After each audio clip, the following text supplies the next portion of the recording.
नाज़रीन अस्सलाम वालेकुम वरहमतुल्लाहि वबरकातुहू। सीधी बात के ताज़ा तरीन प्राइम टाइम में आप लोगों का इस्तकबाल है।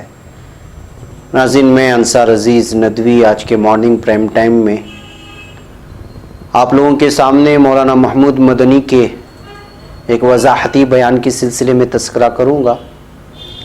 इसके अलावा सऊदी अरब के वली अहद मोहम्मद बिन सलमान ने कहा है कि हम कोई अंबिया से जब गलती हो सकती है तो मुझसे क्यों नहीं। इस तरह एक इंटरव्यू में उन्हें बयान दिया है। इसके अलावा एक खबर चीन से आ रही है कि गार में छुपा एक शख्स जो 17 साल से छुपा था, मफरूर था, वो गार से बरामद कर लिया गया है। मध्य प्रदेश के बीजेपी एमपी ने एक आईएएस अफसर को जिंदा गाड़ देने की धमकी दे डाली है, उस पर तबसरा करूँगा। और इस वक्त अमेरिका ने एक मरतबा भारत से कहा है कि वह कश्मीरियों से बात करे और पाबंदियां वहां से हटा ले। इन सारी तफसीलात पर आप लोगों के सामने रखूंगा नाज़रीन। उससे पहले आप लोगों से दरख्वास्त है कि जिन लोगों ने हमारे चैनल को सब्सक्राइब नहीं किया है वो सब्सक्राइब कर लें और हमारे इन वीडियोज़ को दूसरों तक पहुँचाने में हमारी मदद करें। इसके अलावा राज ठाकरे की पार्टी एमएनएस ने जो है इलेक्शन लड़ने का ऐलान कर दिया है महाराष्ट्र में, जिसकी वजह से बीजेपी और शिवसेना हैरान नज़र आ रहे हैं। उस पर भी मैं आखिर में गुफ्तगू करूँगा। नाज़रीन, आइए सबसे पहले बात करते हैं हज़रत मौलाना महमूद मदनी दामद बरकातुहू के हालिया एक इंटरव्यू की। गुज़श्ता 2 दिन से मुझे लगातार ये पैगामात आ रहे थे व्हाट्सएप में कि आपने मौलाना का वो मुतनाज़ा बयान भी दिखाया प्राइम टाइम में, लेकिन जब उनका तरदीदी बयान आया है और मुख्तलिफ़ चैनलों में उनके जब इंटरव्यूज़ शाये हो रहे हैं तो उसका खुलासा क्यों नहीं पेश कर रहे हैं। बहरकैफ हम उसी का कुछ खुलासा आप लोगों के सामने सैयद खुर्रम रज़ा साहब जो कौमी आवाज़ में कुछ अपना इस पर जो है रिपोर्ट की है उसकी कुछ तफसीलात लेकर आप लोगों की खिदमत में मैं रखना चाहता हूँ। ये कि हाल ही में जमीयत उलमा हिंद के जनरल सेक्रेटरी मौलाना महमूद मदनी ने एक इंटरव्यू में मुग़ल बादशाह और औरंगज़ेब को 10 में से 8 नंबर दिए थे और उनके मुकाबले में शिवाजी को हुक्मरानी के लिए 10 में 10 नंबर दिए थे। लेकिन एक चैनल को दिए गए इंटरव्यू में, अपने ताज़ा इंटरव्यू में उन्होंने अपनी गलती का एतराफ़ करते हुए क़ारीन से माफ़ी मांगी है और कहा है कि वो अब औरंगज़ेब को 10 में से 10 नंबर ही देंगे। मौलाना मोहतरम ने मज़ीद कहा कि मेरी गलती ये हुई है कि मैंने औरंगज़ेब आलमगीर जिन्होंने सबसे बड़ा हिंदुस्तान बनाया, मैंने उनको 10 में से 8 नंबर दे दिए और मैं उसे वापस लेता हूँ और मैं सबसे माफ़ी भी मांगता हूँ। इसके लिए मैं दोनों को बराबर यानी 10-10 नंबर देता हूँ। हज़रत मौलाना महमूद मदनी साहब ने मज़ीद कहा कि औरंगज़ेब आलमगीर की ज़िंदगी के अलहदा हिस्से हैं। एक हिस्सा उनकी निजी ज़िंदगी का है और वो बहुत शानदार है, मैं उनकी जूती की खाक के बराबर भी नहीं हूँ।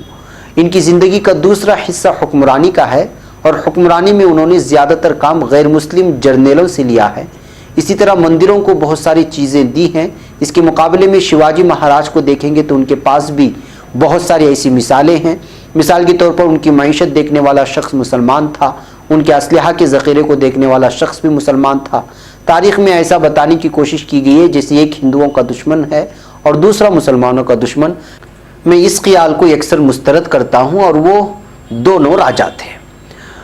मौलाना मोहतरम ने इस इंटरव्यू में कश्मीर और एनआरसी पर भी अपने ख्यालात का इजहार किया। कश्मीर पर उन्होंने कहा कि कश्मीर पर जो मौक़िफ़ है वो बिल्कुल सही है और यह अचानक नहीं लिया गया, बहुत सोच समझ कर एक करारदाद लाई गई है। उन्होंने ये भी कहा कि उसकी ज़रूरत इसलिए पड़ी क्योंकि हम नहीं चाहते कि इमरान खान हिंदुस्तानी मुसलमानों की क़ियादत करे।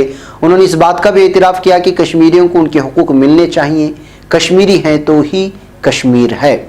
मौलाना मोहतरम ने मज़ीद कहा कि उन्होंने ना तो 370 को हटाने की हिमायत की और ना ही हुकूमत की हिमायत। हमने अपने मुल्क की हिमायत की है और हम अपने मुल्क के साथ हैं। उन्होंने ये भी कहा कि मैं राष्ट्र हित पर कोई समझौता नहीं कर सकता और उसके लिए मुझे किसी के भी साथ जाना पड़े मैं उसके साथ जाऊंगा। उन्होंने ये भी कहा कि उनके हुकूमत और हुकूमत चलाने वालों के साथ इख्तिलाफात हैं और शायद रहेंगे भी, लेकिन जहाँ मुल्क के मफाद का मामला है वहाँ वो मुल्क के साथ हैं। अमरीकी सदर डोनाल्ड ट्रंप के ज़रिए की गई सालिसी की पेशकश पर मौलाना महमूद मदनी साहब ने कहा कि ट्रंप के लिए अंगूर खट्टे हैं। वैसे तो पूरी दुनिया के लिए पुलिसमैन बने हुए हैं, लेकिन उनको कश्मीर के मामले में दखल नहीं देने दिया जाएगा। वो जहाँ गए हैं उसको बर्बाद किया है और पहले हमारे फ़िलिस्तीन का मसला तो हल कर दे। एनआरसी की पूरी तरह हिमायत करते हुए मौलाना महमूद मदनी साहब ने इस हिमायत के ताल्लुक से अपने दलाइल पेश किए। उन्होंने कहा कि मुसलमानों पर इल्ज़ाम है कि वो घुसपैठिए हैं। अगर एक बार एनआरसी यानी शहरियों का रजिस्ट्रेशन हो जाएगा तो इल्ज़ाम हमेशा के लिए ख़त्म हो जाएगा। इस इंटरव्यू में उन्होंने जहां ये बात कही कि बाहर के लोग हमारे कौमी वसाइल को इस्तेमाल करें, वहीं उन्होंने संघ की इस बात से भी इत्तेफाक किया कि अगर पड़ोसी मुल्क के गैर मुस्लिम शहरी खुद को गैर महफूज समझते हैं और वो यहाँ आना चाहते हैं तो उनको इस पर कोई एतराज़ नहीं है। मौलाना ने बात दो टोक कही कि वो नहीं चाहते कि दूसरे मुल्क के मुसलमान हिंदुस्तान आए और कोई मुस्लिम अक्सरियती मुल्क से क्यों आए।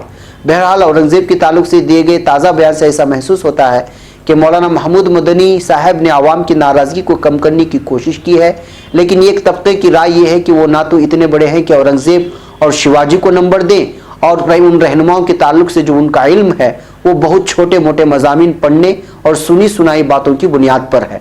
नंबर देना उसको ही ज़ेब देता है जिसने इन शख्सियात पर तहकीक की हो और तारीख़ को बारीकी से पढ़ा हो। बहरकैफ नाज़रीन, तनकीद का ये सिलसिला तो चलता रहेगा कि जो है जब कभी भी कुछ उलमा इकराम ने, और बिलखुसूस वो लोग जो मेन स्ट्रीम मीडिया में ज़्यादातर आते हैं और एक बहुत बड़ा कौम का तबका जिनके पीछे रहता है, जब उनकी ज़बान से कोई ऐसी बातें निकल जाती हैं जो तसव्वुर से बालातर हो या उम्मीद ना लगाई गई हो, तो तब तो जो है लोग सोशल मीडिया में खींचातानी करते ही हैं। लेकिन बहरकैफ मौलाना महमूद मदनी दामद बरकातुहुम जिनेवा से लौटने के बाद लगातार उन पर लगाए जा रहे इल्ज़ामात को धोने की कोशिश कर रहे हैं। अब ये देखना ये है कि वो तबका जो तबका लगातार मौलाना को तनक़ीद का निशाना बना रहा है, वो इनके इन बयानात से, इस इंटरव्यू से राज़ी होता है या फिर जो है वो अपने उस सोशल मीडिया में जो तहरीरें आती हैं, लिखी जाती हैं, उस पर जो है वो साबित बल्कि उसको उस सिलसिले को आगे बढ़ाता है, ये देखना है। बहरकैफ नाज़रीन, सीधी बात का मौक़िफ़ यही रहा है कि जो है जब कभी जो है कौम का मसला आ जाए और मुसलमान उम्मत मुस्लिमा का मसला आ जाए, जब मज़लूम जुल्म जहाँ कहीं पर भी हो रहा हो, उस जुल्म के ख़िलाफ़ बोलना चाहिए, लेकिन हिकमत का दामन कहीं भी छोड़ना नहीं चाहिए। बहरहाल नाज़रीन, अब हम चलते हैं सऊदी अरब के वलीअहद मोहम्मद बिन सलमान के एतराफ़ गलती की जानिब। जी हाँ, ख़बर रसा इदारे AFP के मुताबिक शहज़ादा मोहम्मद बिन सलमान ने अमरीकी टेलीविज़न CBS के प्रोग्राम 60 मिनट्स में कहा, अगर दुनिया ईरान को रोकने के लिए मजबूत और ठोस कदम नहीं उठाती तो हम कशीदगी में मज़ीद इजाफा देखेंगे, जिससे आलमी मफादात दाव पर लग जाएंगे। उन्होंने ये भी कहा, तेल की तरसील में रुकावट आएगी और इसकी कीमतें इतनी बढ़ जाएंगी जिसका तसव्वुर भी नहीं किया जा सकता। ऐसी कीमतें हमने ज़िंदगी में नहीं देखी होंगी। सऊदी वलीअहद का कहना था कि सऊदी अरब और ईरान के दरमियान जंग आलमी मईशत के लिए तबाहकुन होगी। उन्होंने ये भी कहा कि तवानाई के आलमी फराहमी में इस इलाके का हिस्सा 30% है। 20% आलमी तिजारत इस इलाके के रास्ते होती है, जो आलमी सतह पर मजमूई कौमी पैदावार का 4% है। ऐसी सूरत हाल पर गौर करें, जबकि तीनों शौबे बंद हो जाएंगे तो क्या हाल होगा। इसका मतलब आलमी मईशत की मुकम्मल तबाही।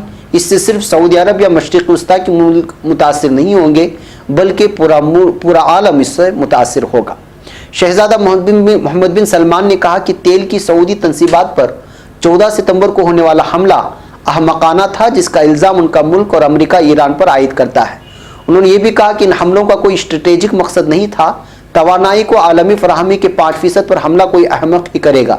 इस हमले का एक ही स्ट्रेटेजिक मकसद है जो साबित करता है कि वो बेवकूफ़ हैं, इसलिए उन्होंने ऐसा किया।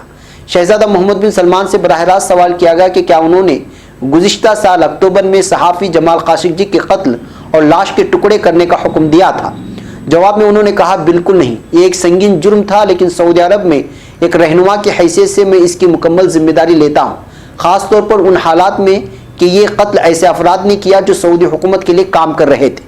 जब सऊदी हुकूमत के लिए काम करने वाले हुक्काम के हाथों किसी सऊदी शहरी के खिलाफ जुर्म का इर्तिकाब होता है, तो ऐसी सूरत में एक रहनुमा की हैसियत से मुझे उसकी जिम्मेदारी लेनी होगी। ये कत्ल एक गलती थी। इस्तांबुल के सऊदी सफारतखाने में सहाफ़ी जमाल काशिक़जी के कत्ल के सऊदी अरब के हकीकी हुक्मरान शहज़ादा मोहम्मद बिन सलमान आलमी सतह पर सख्त दबाव में आ गए थे। मकतूल की लाश कभी नहीं मिली, ये बात आप लोग जानते हैं। सऊदी वलीअहद मोहम्मद बिन सलमान ने कहा कि उनके इल्म में लाए बगैर ये कत्ल किया गया। सऊदी हुकूमत ने कई बार इस बात की तरदीद की है कि जमाल काशिक़जी के कत्ल में शहज़ादा मोहम्मद बिन सलमान का हाथ है। अमेरिका में मुकीम जमाल काशिक़जी सऊदी शाही ख़ानदान तक रसाई रखते थे, ताहम उन्होंने शाही ख़ानदान पर तनक़ीद शुरू कर दी थी। ان کے قتل کے بعد سعودی حکام نے اس کارروائی کو انفرادی اقدام قرار دیا تھا۔ بہرکیف ناظرین، جب ان سے سوال کیا گیا کہ اب تک کیا سبق سیکھے ہیں اور اب تک آپ سے کتنی غلطیاں سرزد ہوئی ہیں، تو ان کا جواب تھا کہ پیغمبروں نے بھی غلطیاں کی تو ہم انسان کیسے غلطیوں سے مبرہ ہو سکتے ہیں۔ اہم بات یہ ہے کہ ہم ان غلطیوں سے سیکھیں اور انہیں دہرائیں نہیں۔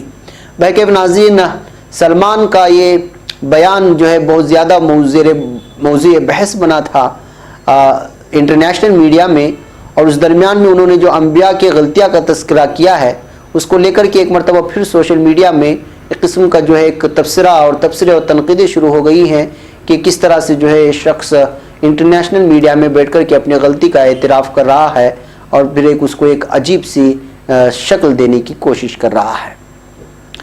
بہرکیف ناظرین، اب چلتے ہیں ہم لوگ مدھیہ پردیش۔ جی ہاں، مدھیہ پردیش کے ریوا سے B J P M P Janardan Mishra نے ایک IAS افسر کو لے کر متنازع بیان دیا ہے۔ جن ستا کی رپورٹ کے مطابق ایم پی جناردن مشرا نے عوامی منچ سے لوگوں کو خطاب کرتے ہوئے IAS افسر سبھاجیت یادو کو زندہ دفنانے کی بات دھمکی دی تھی۔ انہوں نے کہا کہ اگر افسر نے غیر قانونی کالونی میں رہنے والے لوگوں سے پیسے مانگے تو ان کو زندہ گاڑ دیا جائے گا۔ بی جے پی ایم پی نے ریوا میونسپل کارپوریشن سبھاجیت یادو پر غیر قانونی کالونی میں رہنے والے لوگوں سے رشوت لینے کا الزام لگایا۔ جناردن مشرا نے ایک پروگرام کے دوران کہا، جب میونسپل کمشنر سبھاجیت یادو آپ کے پاس آئے اور پیسے مانگے تو مجھے بلانا، میں آؤں گا اور گڑھا کھود کر اس میں زندہ گاڑ دوں گا۔ انہوں نے کہا اگر میں وقت پر نہیں آ پایا تو آپ لوگوں کو یہ کرنا ہوگا۔ سبھی لوگ کدال اور کلاڑی نکیلی کر کے رکھوا لو۔ ایم پی کا یہ بیان سوشل میڈیا پر وائرل ہو رہا ہے۔ بی جے پی ایم پی نے IAS افسر کے خلاف یہ کرنے کے لیے بھیڑ کو اکسایا ہے۔ ایم پی نے کہا اگر میرے پہنچنے سے پہلے کسی اور نے اس کو گاڑ دیا تو میں اس کی ذمہ داری لوں گا اور اپنے نام کا بورڈ بھی وہاں لگوا دوں گا۔ انہوں نے مزید کہا کہ ملک ان کو اس طرح یاد رکھے گا۔ یہاں ایک ایسا ایم پی تھا جس نے ریوا کے موجودہ MLA راجندر شکلا 4.94 کروڑ روپے کی وصولی کے لیے نوٹس جاری کیا تھا۔ جناردن مشرا نے اس سے پہلے بھی متنازع بیان دے چکا ہے۔ کچھ مہینے پہلے انہوں نے کہا تھا ریزرویشن ختم ہوا تو لوگ ہندو مذہب چھوڑ کر مسلم اور عیسائی بن جائیں گے۔ بہرکیف ناظرین، بی جے پی ایم پی لوگوں کی تو زبان دراز ہوتی ہی ہے اور وہ کے سامنے انتظامیہ ہو یا قوانین ہو اس کی کوئی جو ہے حیثیت ان کے سامنے نہیں رہی تھی، اور وہ اپنے بیانات کو لے کر ہمیشہ سرخیوں میں رہتے ہیں، اور دھمکیاں دینا، مارنا، جلانا، کاٹنے کی باتیں تو ان کے لیڈران ہمیشہ کہتے رہتے ہیں، لیکن نہ قانون اس کی نوٹس لیتا ہے، نہ ضلع انتظامیہ، نہ ہی پولیس۔ بہرحال ناظرین، ہم لوگ چلتے ہیں نیو یارک کی جانب، جہاں سے کشمیر کو لے کر کے ایک بیان جاری ہوا ہے۔ نیو یارک میں ایک بیان میں ییلس ویلس کا کہنا تھا کہ امریکہ جلد از جلد کشمیر میں معمولاتی زندگی بحال ہوتے دیکھنا چاہتا ہے۔ انہوں نے کہا کہ بھارتی حکومت کے اگست میں کیے گئے اقدامات کے بعد سے امریکہ کا مسلسل موقف رہا ہے کہ کشمیر میں پابندیاں ختم کی جائیں۔ بھارتی حکومت کشمیری رہنماؤں سے بات چیت کرے اور وعدے کے مطابق وہاں جلد انتخابات کا اعلان کرے۔ بعد میں DW اردو سے امریکی صدر کے خطے سے متعلق پالیسی پر بات کرتے ہوئے ییلس ویلس نے کہا کہ صدر ٹرمپ خود کو بھارت اور پاکستان دونوں کا دوست سمجھتے ہیں۔ انہوں نے کہا انہیں دونوں جوہری ملکوں کے درمیان کشیدگی پر تشویش ہے اور وہ اختلافات کم کرنے کے لیے اپنا کردار ادا کرنے کے لیے تیار ہیں۔ میرے خیال میں امریکہ دونوں ملکوں کے درمیان تعمیری بات چیت کے لیے سازگار ماحول بنانے میں کردار ادا کر سکتا ہے۔ امریکی نائب معاون وزیر خارجہ برائے جنوبی و وسطی ایشیا ییلس ویلس کا یہ بھی کہنا ہے کہ اس سلسلے میں امریکہ فائنینشیل ایکشن ٹاسک فورس یعنی FATF سے متعلق معاملات میں پاکستان کی مدد بھی کر رہا ہے۔ بہرکیف ناظرین، ادھر کشمیر کے حالات دن بدن بد سے بدتر ہوتے جا رہے ہیں اور پھر دیگر ممالک سے بیان بازیوں کا سلسلہ تھمتا نظر نہیں آ رہا ہے، جبکہ اس وقت 50 سے زائد دن گزر گئے، 2 مہینے پورے ہونے کو آ رہے ہیں، لیکن وہاں کے اندرونی حالات کیا ہیں یہ ہم لوگ بتا نہیں سکتے۔ لیکن وہاں سے جتنے بھی لوگ واپس لوٹ رہے ہیں کشمیر کے حالات دیکھ کر، ان کا صرف یہی کہنا ہے کہ یہاں جمہوریت کا مکمل قتل کیا جا چکا ہے اور عوام بہت ہی برے حال میں یہاں پر زندگی بسر کر رہے ہیں۔ بہرکیف ناظرین، آج کے پرائم ٹائم میں اتنا، انشاءاللہ شام میں کچھ اور تازہ تفصیلات کے ساتھ آپ کے سامنے حاضری ہوگی۔ اپنے میزبان کو اجازت دیں۔ السلام علیکم ورحمۃ اللہ وبرکاتہ۔